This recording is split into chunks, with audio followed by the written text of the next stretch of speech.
Okay. तर मी एका विषयावर आता तुमच्याशी बोलणार आहे. फार महत्त्वाचा विषय आहे बरं. मित्रांनो. त्यातून आयुष्य बदलतं. हो. असे आपले कित्येक मित्र आहेत की जे हो. भूतकाळात अडकलेत किंवा भविष्यकाळात अडकलेत. त्यामुळे ते मानसिक रोगी झाले. हो. कुठेतरी डिप्रेशनमध्ये आहे, कोणी कोणी सिद्धोफ्रेनियामध्ये गेलं आहे, कोणी कशामध्ये गेलं आहे. या सगळ्यांना एकच उपाय लक्षात ठेवा, फक्त सिंपल. एक तर ह्याच्यात गुंतायचं आहे किंवा ह्याच्यात गुंतायचं. हो. ह्याच्यात गुंतणं म्हणजे पैसा कमवणं. काही करून तुम्ही पैसा कमवा, आपोआप तुमची तब्येत चांगली राहील, आपोआप बाकी सगळ्या किरकोळ काळज्या ज्या आहेत तुमच्या सगळ्या मिटतील. हो. कपड्याची, तब्येतीची, कोण आपल्याला विचारेल का, कोण आपल्याला खाऊ घालेल का, काय आपल्याला समाजात मान मिळेल का, प्रेम मिळेल का, हे मिळेल का, ते मिळेल का, सगळं काही सुटेल, फक्त हे पाहिजे. हो. ह्याच्यातनं तुमचं हे काम संपलं की हे काम करा, मार.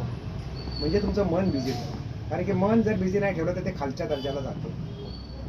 तर आपल्याला दोनच गोष्टी आज शिकायला पण लक्षात आल्या आपल्याला, हे करा नाही तर हे करा. ह्याच्यातनं वेळ मिळाला की हे करायचं, ह्याच्यातनं वेळ मिळाला की हे करायचं. म्हणजे मनाला पण बदल होतो, बदल झाला तरी बरं वाटतं. पण या दोनच गोष्टी आपल्याला कामाला येणार आहेत, बाकी काही कामाला येणार नाहीत. बाकी या जगात आपल्याला कोणी विचारत नाही, हे लक्षात घ्या. हे आहे ते विचारतात.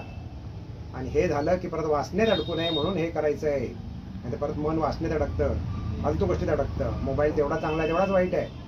तेव्हा लक्षात घ्या. धन्यवाद. हे किंवा हे धन्यवाद. हो.